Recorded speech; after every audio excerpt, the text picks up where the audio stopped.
Mayam Philippines you are Harari. Mayam Philippines you are Harari. Thank you.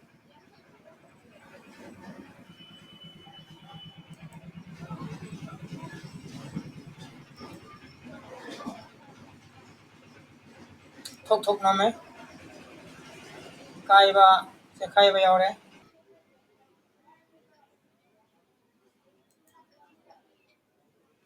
Yung you are Harari besi Philippines tang asiji. You are habagi film dini. Yung you.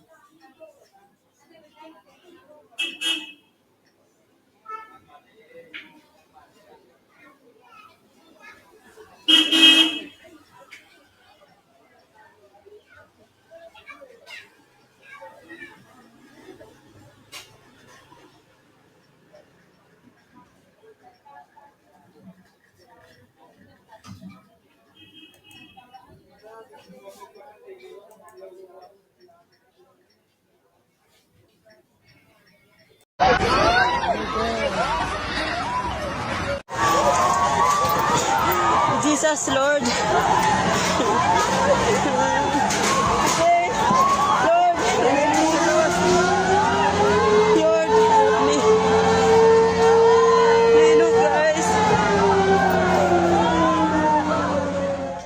A powerful magnitude 7.4 earthquake struck off the coast of Davao Oriental in the southern Philippines on October 10, 2025, according to the Philippine Institute of Volcanology and Seismology.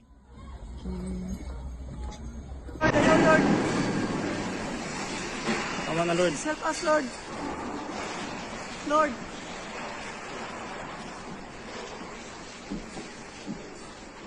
Lord God.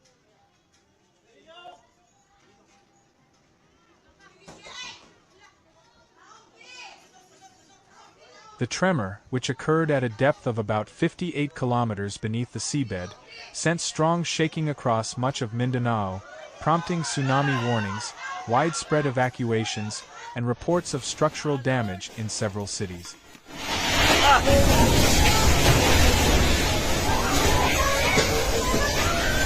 Tago! Tago!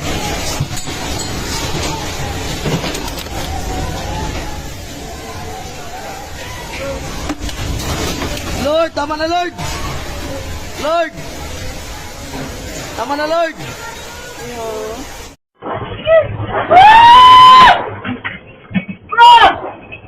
The epicenter was located roughly 45 kilometers east of Governor Generoso, along the Philippine Trench, one of the country's most active fault zones.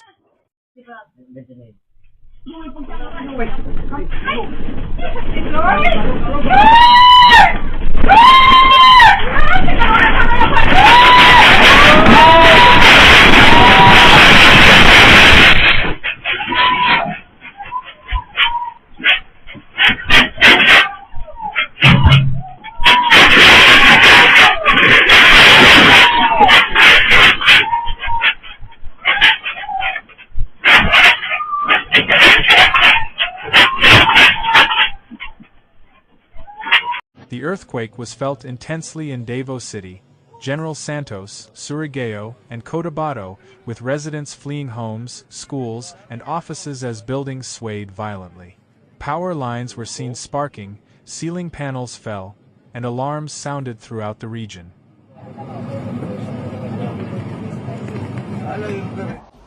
Lah, kusog kaayo. Hala ka, ma! Gawas mo, Chen! Kusog kaayo. Isa lula dito. Kusog kaayo, God!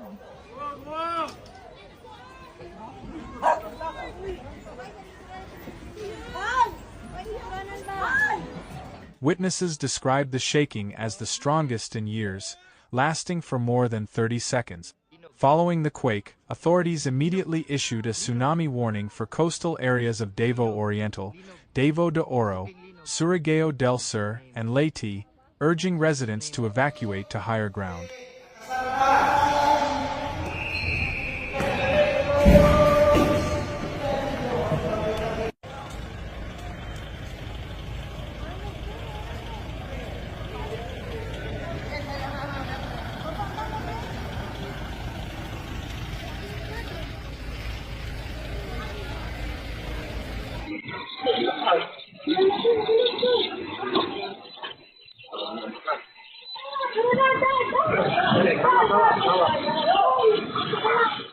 Authorities warned that potential tsunami waves could reach up to 3 meters high along eastern coastal zone. The Pacific Tsunami Warning Center also confirmed that hazardous waves were possible not only for the southern Philippines but also for nearby countries such as Indonesia and Palau.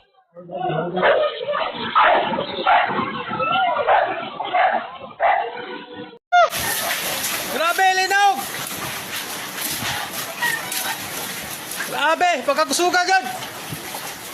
Woo! Woo!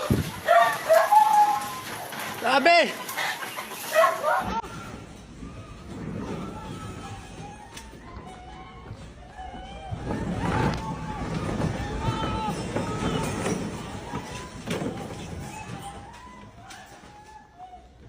Initial assessments revealed visible structural damage in several urban centers.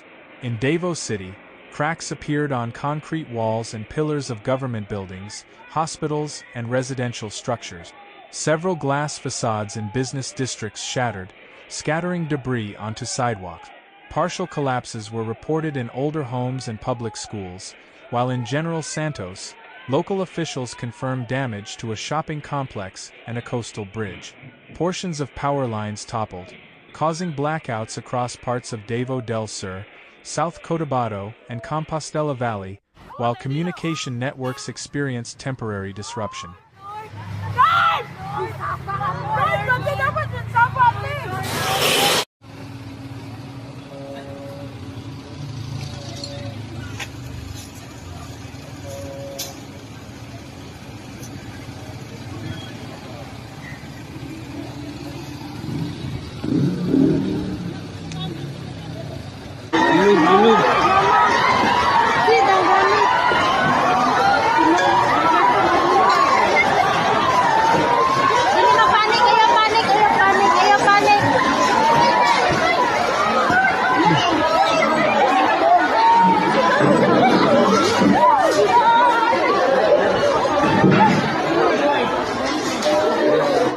Engineers from the Department of Public Works and Highways were deployed to inspect bridges and highways for stability.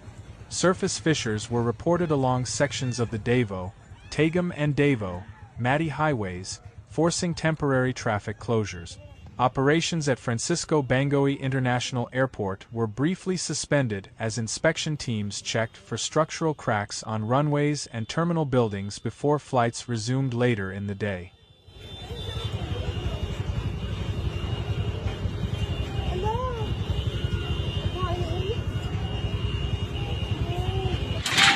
Linog guys!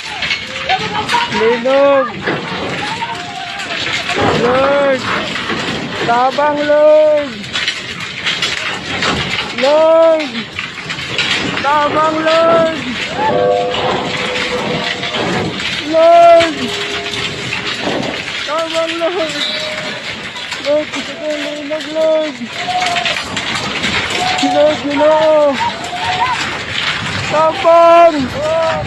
Lord! Lord! Kami pamilya, Lord! Lord! Aloy kasama, Lord! Lord!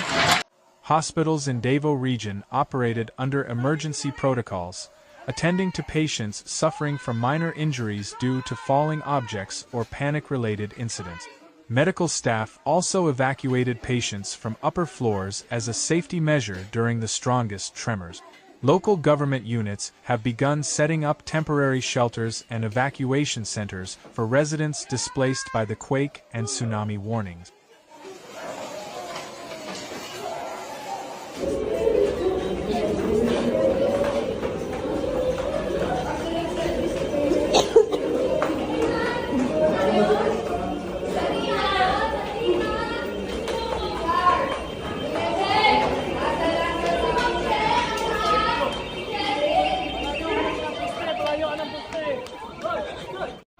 The National Disaster Risk Reduction and Management Council placed all regional response units on red alert and coordinated with local disaster offices to expedite rescue, evacuation, and damage assessment.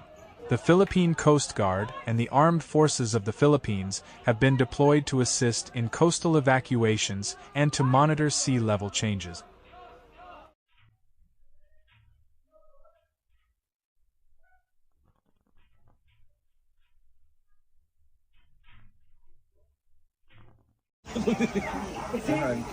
Lumilindol pa. Meron pa. May shock. Hindi tayo dito baka May kawad.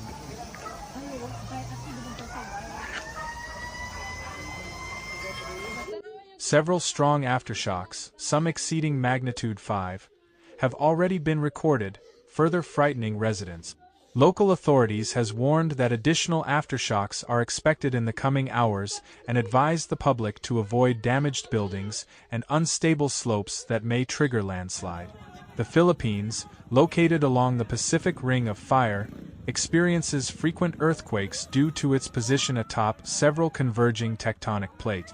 Experts note that today's event was a reminder of the constant seismic threat faced by the nation. Over the past decade, Mindanao has experienced multiple destructive quakes, including those in 2019 that damaged thousands of structures and displaced tens of thousands of residents.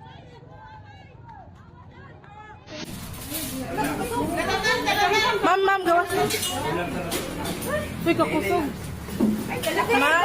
Ma'am, dali. Hala. Ma'am, dali mo, ma'am. Hala ka, Lord. Hello. In the wake of today's earthquake, government agencies have called for renewed efforts to strengthen building standards, improve public awareness, and enhance early warning systems. Seismologists emphasize that preparedness through regular evacuation drills, updated hazard maps, and resilient infrastructure is the key to reducing future casualties. Grabing linog, uy. Sugas linog. Lah. Grabe. Sakyanan, oh. Yug-uyog. Lah. Patay building. Palayo ta, guys. For now, much of Davao and its neighboring provinces remain on alert as rescue teams, engineers, and volunteers work through the night. The next 24 hours will be critical as authorities assess the full scale of destruction, verify tsunami threats, and begin the process of recovery and rebuilding.